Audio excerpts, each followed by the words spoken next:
At the age of 20, Arthur fell madly in love with a young Japanese girl who had come to study in France. Her name was Narumi. After spending an autumn together, she vanished, leaving Arthur to mourn an impossible loss. I have the impression that she's still a bit alive.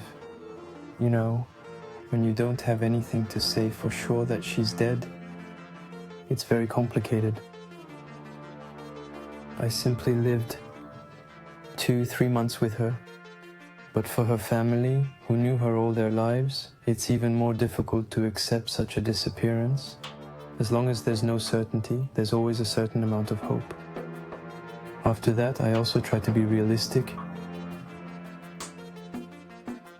And I don't think she's in this world today.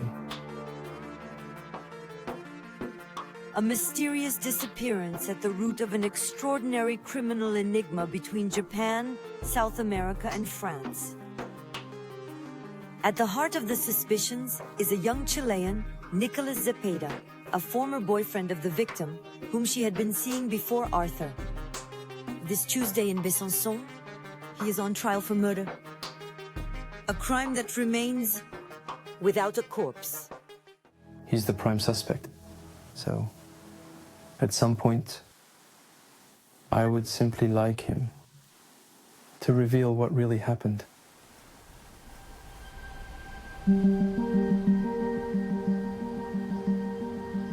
End of July 2016, Narumi Kurosaki, 21 years old, moved to Franche-Comté to learn French. Originally from Tokyo, the young woman, independent and athletic, meets Arthur. Together, they multiply their outings in the region and projects. It was really her first experience in Europe, so it was really full of discoveries every day, new words, new places, new people. Yes, I could really see her blossoming. She started a new adventure with me, but always, you know, that little moment at the beginning when you really find it wonderful.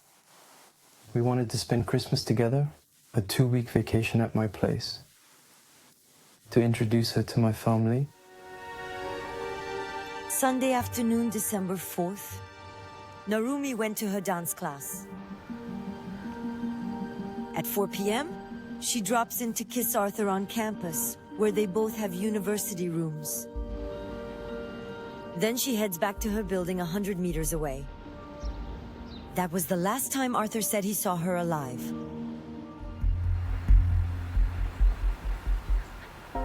The following day, Narumi doesn't show up for class. And in the evening, Arthur receives a completely unexpected email. I wanted to say it to your face, but I can't take it anymore. I've met another boy. For several days, Arthur insists on seeing her again. To no avail. I'm not your little Narumi. I'm not something you can possess. Give me some time now. The young woman is usually very assiduous. Her teachers and several classmates are worried. Narumi, are you okay? You've been away for 3 days. Yes, I'm fine, thanks. I've had a few problems. I damaged my passport, and I need a new one. So I came to Lyon to the Japanese consulate to get it.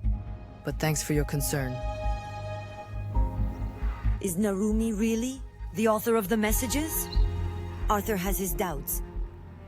He asks a cleaning lady to open the Japanese girl's room. Her suitcase and bed cover were gone, but not most of his personal belongings. I noticed her jacket was still on, and her bus pass, and her scarf. And in December, you have to bring your jacket at least. And that's when, let's say, that I began to realize that something wasn't quite right. Alerted by the university, after 9 days' absence, the police opened an investigation into a disturbing disappearance. Disturbingly, they discovered that December 4th, last day Narumi was seen, his phone rang in this small town, 30 kilometers from Besançon.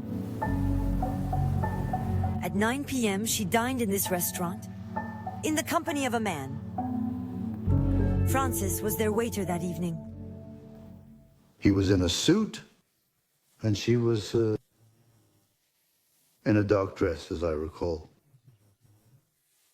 They were an ordinary couple, like most couples, who were chatting amiably with each other.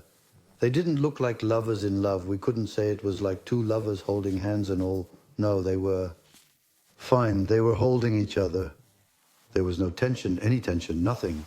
No, everything was going very, very well. The couple left the restaurant at 10 o'clock p.m. The man paid with his credit card.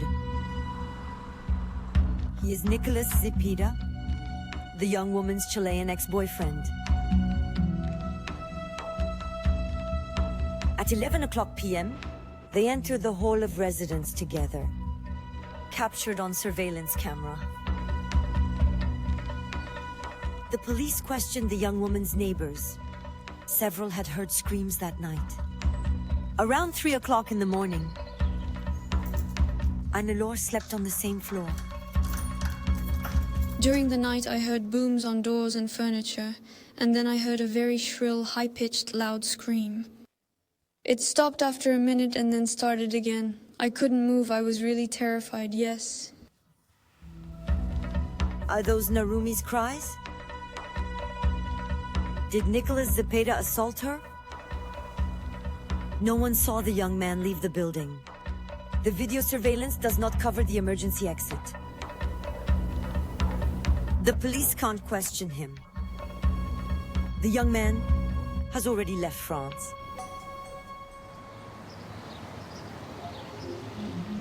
The story of Narumi Kurosaki and Nicolas Zepeda had begun 2 years earlier, in 2014. Far from Besançon, in Tsukuba, one of Japan's top universities. Nicolas, from a wealthy Chilean family, came for a year to study business. He's a popular boy, a DJ at Latino parties he organizes with other South Americans. Among them, Benjamin del Prado, also Chilean, his best friend at the time. He was very intelligent. He was very attentive to others. He knew how to put you at ease. He was a good guy. Nicolas meets Narumi at an event organized for foreign students. Between them, the chemistry was immediate. He was very affectionate. Always complimenting her, telling her he loved her, hugs, kisses. I think she wasn't used to this kind of display of affection. They were very different. Nicolas was a bit of a dreamer, idealistic, sentimental. Narumi wasn't. She told me she hardly ever fell in love. She was very focused on her career and studies.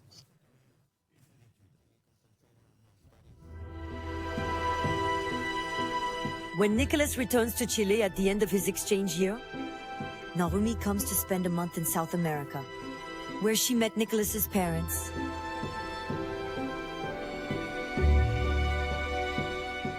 Umberto Zepeda, the young man's father, speaks for the first time on television.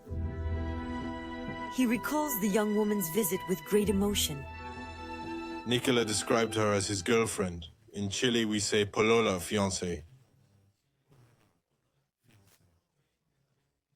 We could immediately see how happy Nicolas was. I could see it in his eyes. He was very happy. Very happy.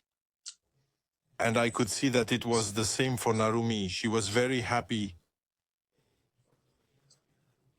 They shared a lot. They were never apart. At the beginning of 2016, the young man returned to Japan to find work. And out of love, he moves into Narumi's studio. Their relationship then deteriorated. Once she told me she wasn't totally at ease, that it was a strange decision to leave Chile just to be with her.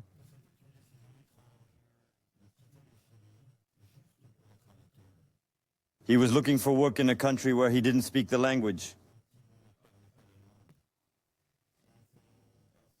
He had nothing to do. He had no more classes.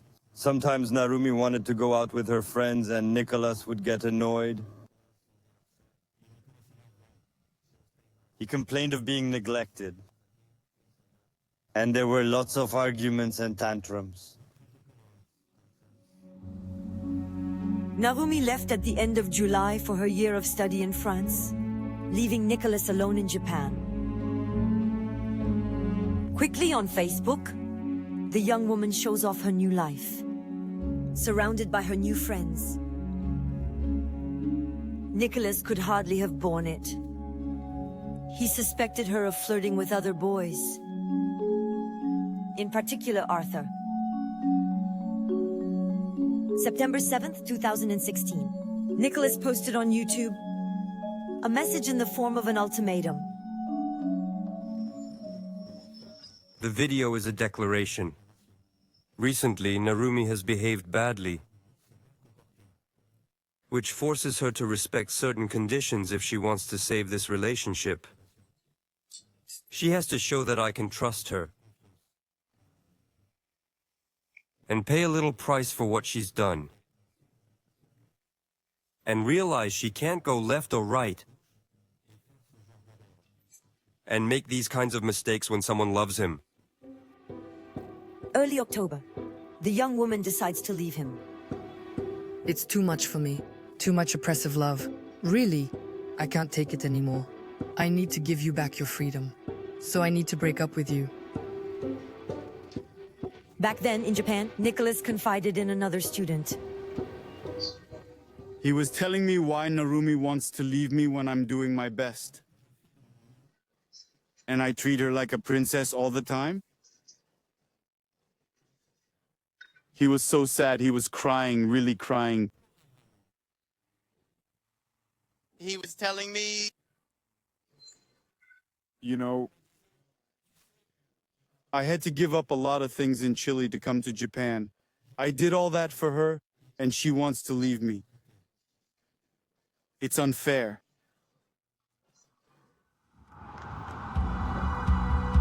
Nicolas Zepeda leaves Japan. On November 29th, a few days before Narumi's disappearance, he lands in Geneva. The following day, he arrives by train in Dijon, where he rented a car, a vehicle equipped with a geolocation system, which will enable investigators to trace his movements. Nicolas Zepeda sets off for Besançon and parks near the Narumi residence. The vehicle remained parked there overnight.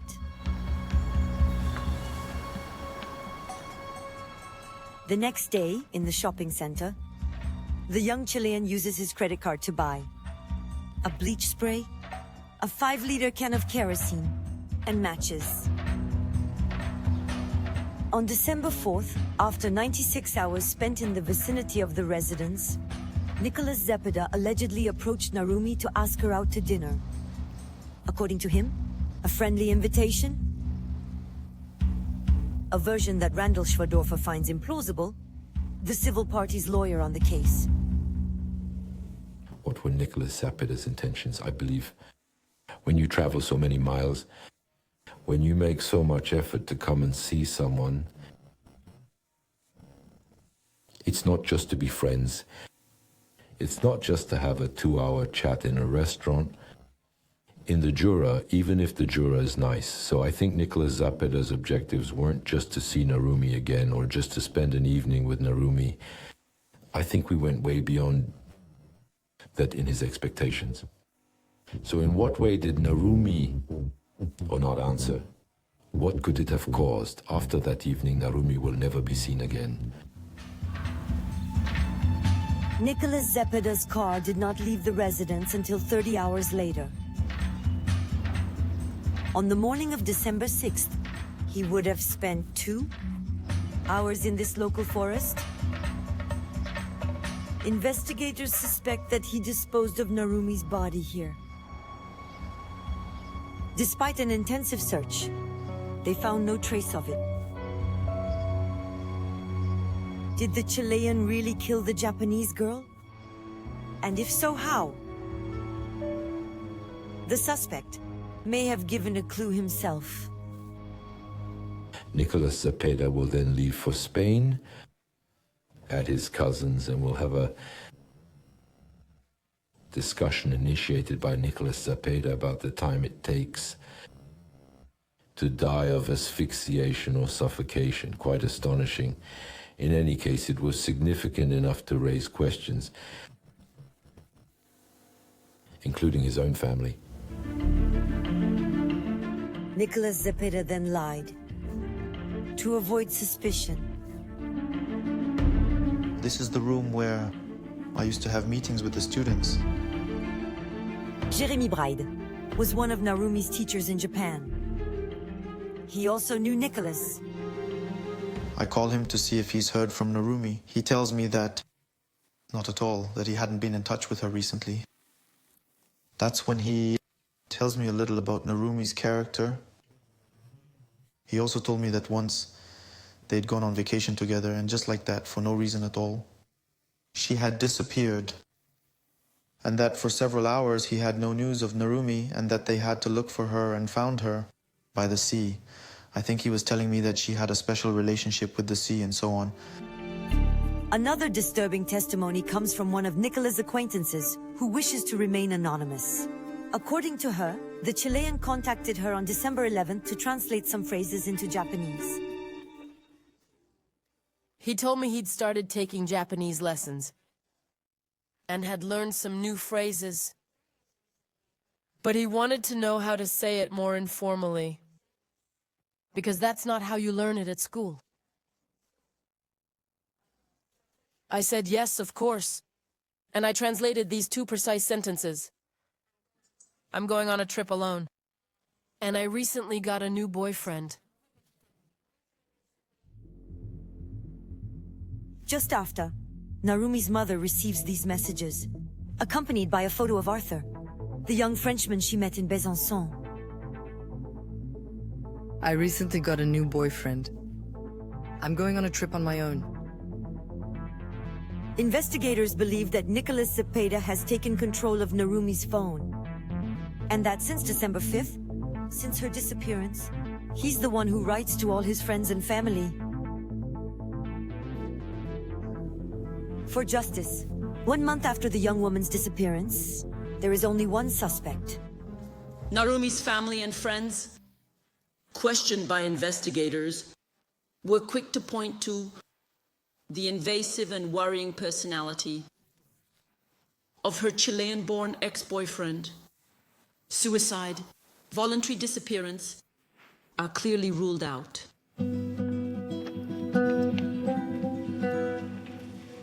For his part, Nicolas Zepeda has returned to Chile and maintains his innocence. He submits a letter to Interpol giving his version of the evening's events after the restaurant. Narumi asked me to come to her room to make love. When we finished, Narumi felt guilty. She had a panic attack because she was being unfaithful. She asked me to leave in order to be left alone. I waited for Narumi to contact me, but it never happened.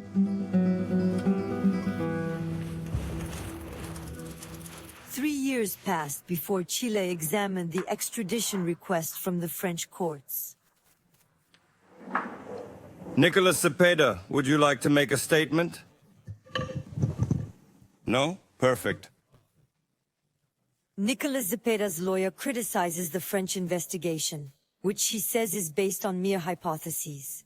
None of his friends in the residence said that the screams could be those of their friend Narumi. There are no traces of blood, no mess, no signs of a struggle or anything. Nicolas Zepeda's car, the carpet, has been vacuumed. There's no trace, no hair, nothing. And when he returned the car, it's clear that he hadn't washed or vacuumed it.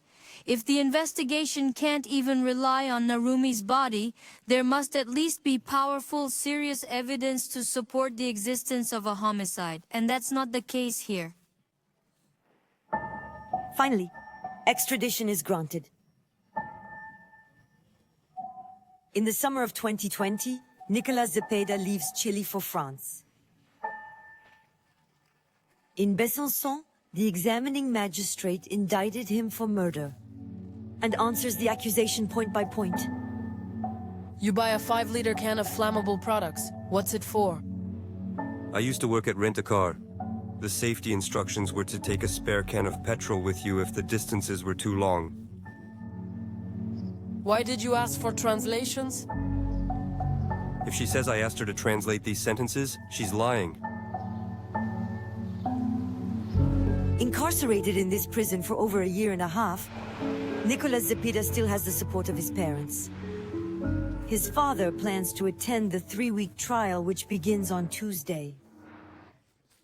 The situation is very difficult for our whole family, especially for Nicolas.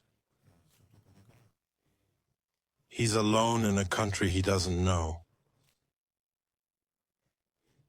He doesn't speak French.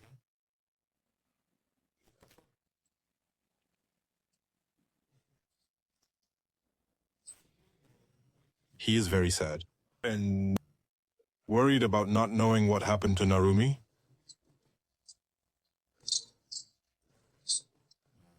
But he's holding out because he knows he's completely innocent of the charges against him. We're all convinced of that. Narumi's mother and 2 sisters will also attend the trial. They will be accompanied by Sylvie Gallet, their lawyer since the beginning of the case. Their only goal is to walk away with the body of their daughter. They would like to bury her according to their Japanese tradition and ritual, to allow her to cross this stage between life and death.